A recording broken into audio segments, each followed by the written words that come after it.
And another thing about air conditioning.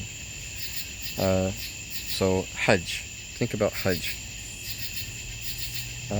So in order to understand this, it's important to understand a few concepts that are presented, that Allah presents in a few ayahs of the Quran. So in the Quran, God says that He has perfected religious law, meaning the things that humans are supposed to do and the laws that we are supposed to abide by religiously, the divine law has been completed.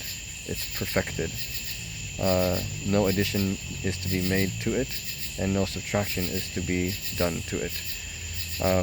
So Islamic law, the Sharia, is the complete and perfected law. And this is a law that is given to us by God, and humans could not invent the like of it. Even if all of the humans and all of the jinn and all of the beings of the universe, all of the created beings, even if all of us were somehow to come together and cooperate to come up with a body of law that could suit us, and that could serve as an alternative or a replacement to divine law, the Sharia, we would not be able to do it, even if we were united for that purpose. And again, that's in the Quranic concept in Surah Isra. And when it comes to the topic of what does this have to do with air conditioning, well, Hajj, which is the pilgrimage that we do, obviously, to Mecca in Arabia, that is part of the divine law. As we know, Islam has 5 pillars, and each of these 5 pillars is an essential part of a Muslim's life with the law, living within the law of God, the divine law. And if a person were to lack even one of these 5 pillars, then their Islam would be incomplete. And it's interesting that Allah did not make Hajj the pilgrimage. God did not make the pilgrimage an optional aspect of the religion, meaning one that you could do if you wanted to, but you don't have to. No, He made it something that you have to do.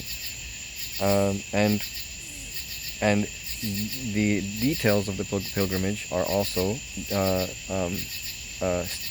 defined, well defined. And one of the details of the pilgrimage is the location. God did not make the location of the pilgrimage optional, up to us. We could pick whichever. We could choose, our hometown, or we could choose, any resort town or any old place that we wanted to go to. We have to go specifically to Mecca, and Mecca is in the middle of a desert. And that's very interesting, that God would make it mandatory in religious law for humans from all over the world, because Islam is a universal religion. It doesn't belong to any particular ethnic group or people from any particular part of the world or from any particular climate zone. It belongs to, it's for the entirety of humanity, those from the far north and those from the equatorial regions, those from the far south, and from the east and the west, and from everywhere in between, from all over the world. And so here we have a situation where God is making it mandatory for us, humans from all over the world, to converge in a desert location. Now, that's very interesting. And the rites and rituals of the Hajj, of the pilgrimage, are like all outdoors. Like you even have to sleep outdoors during parts of the pilgrimage, and you have to walk a lot. Like there's a lot of walking, and for men there's running also. So like this is heavy stuff. And then also to get to Mecca, to do Hajj, to get to the sacred city of Mecca, for most of Islamic history, you had to travel on foot or by horse or camel or donkey or whatever, hundreds or even thousands of miles, depending on which part of the world you're coming from, to come to Mecca. And a lot of that is going to be through desert. A lot of that is going to be through the deserts of Arabia. And again, we're talking about it could easily top 100 degrees Fahrenheit. And again, this is not just something that God is saying for Arabs to do or for people who come from hot climates. So you're getting people from all over the world coming to do this. People from the Far East and people from the Far West and everywhere in between. And so you can see that God is expecting that this is something that we can do, because He wouldn't make it mandatory if we couldn't all physiologically do it. I mean physiologically do it. I know sometimes there are cases where a person may not have the financial means to make the journey, or they may be frail of health, and so there's a that's something that they don't have to go because they're not able to. But generally, the human being, the human body, is meant to take this kind of journey, to be able to take this kind of journey.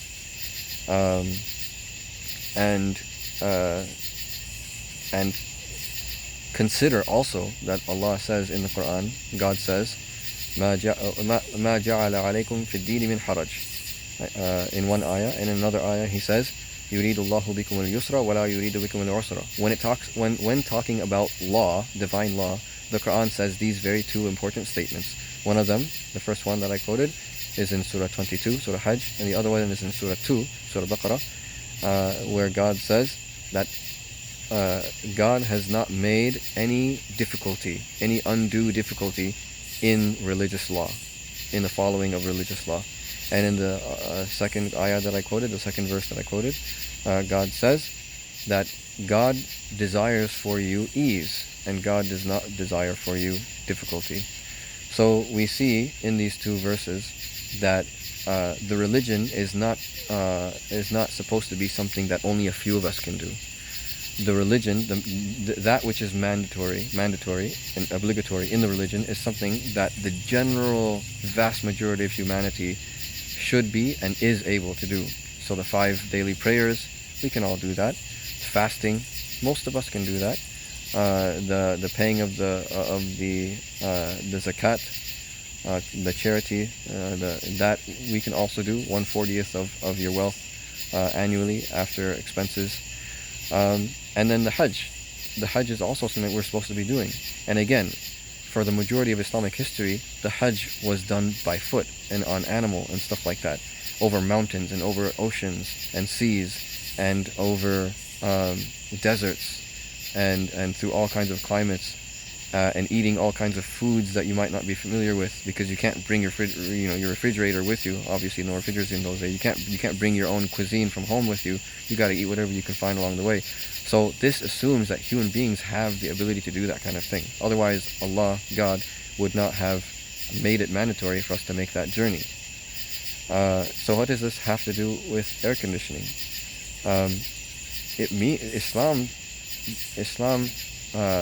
expects us to be strong, physically strong people.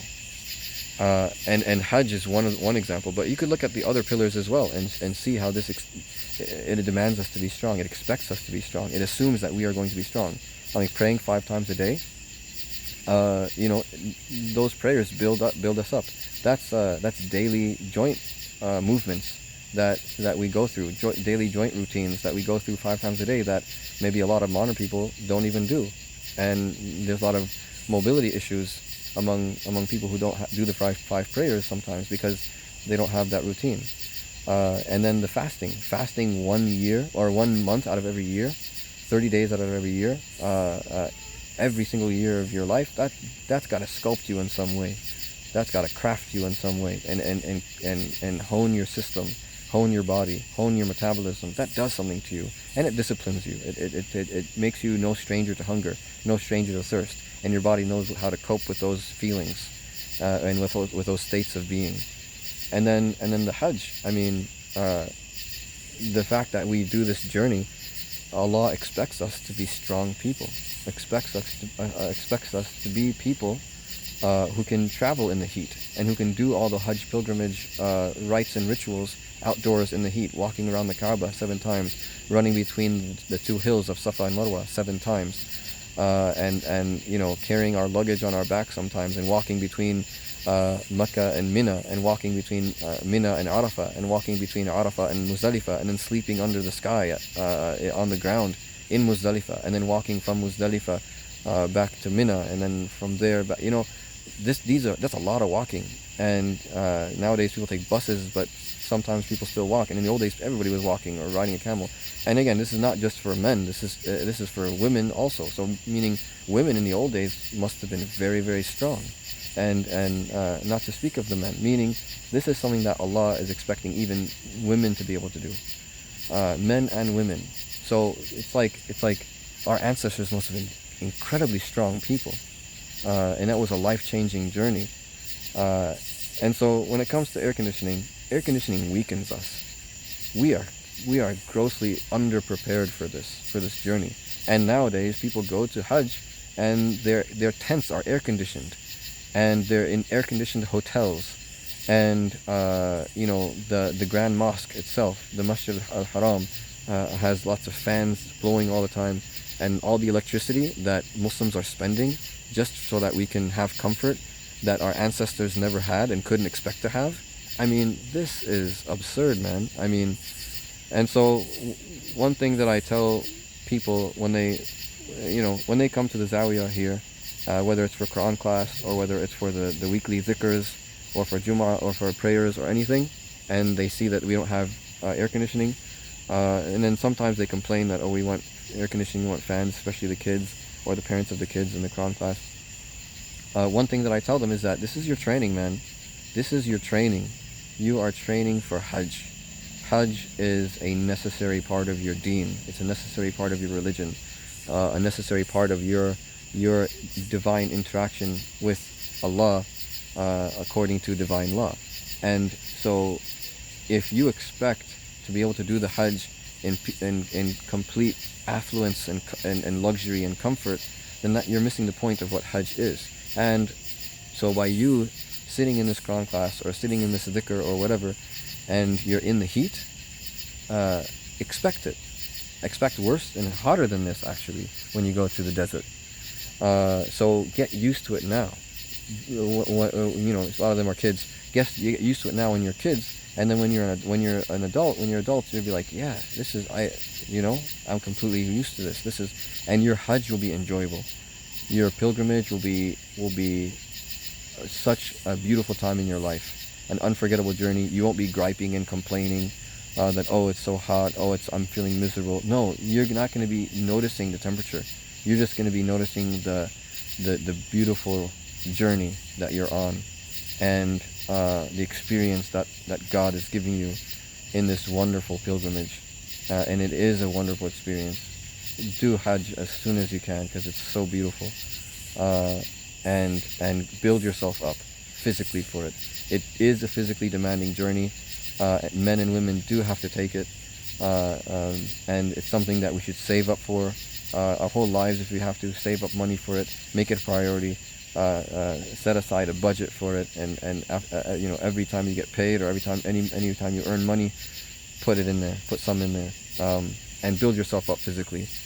Go for walks, go for jogs, carry things on your back, go for hikes, strengthen yourself, get yourself used to it, get your body used to moving, get your body used to sweating, get your body used to being in the heat, and find it pleasant.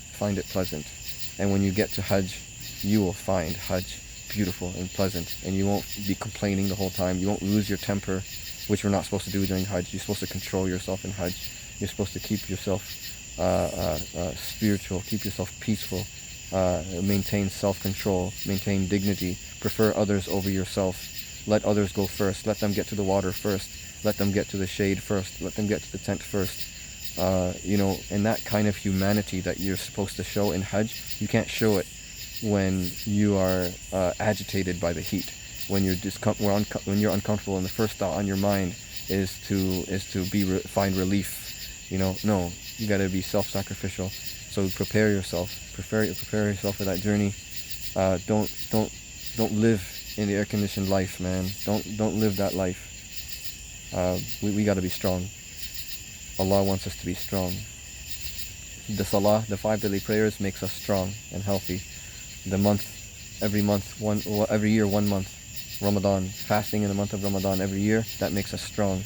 And of course, paying the sadaqah, paying the zakat, that makes us spiritually strong and makes us have a spirit of self-sacrifice.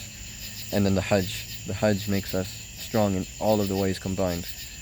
So anyways, that's just something that I wanted to mention about air conditioning as it connects to Hajj. And maybe one of these days I can actually go through and quote all those ayahs and also bring in some hadith that relate to this topic and do a more detailed and gradual exposition. But that's just some general thoughts about air conditioning and Hajj. And yeah, that's basically it. Alhamdulillah Rabbil Alameen, wa salatu wa salamu ala rasulihil kareem wa ala alihi wa sahbihi ajma'in.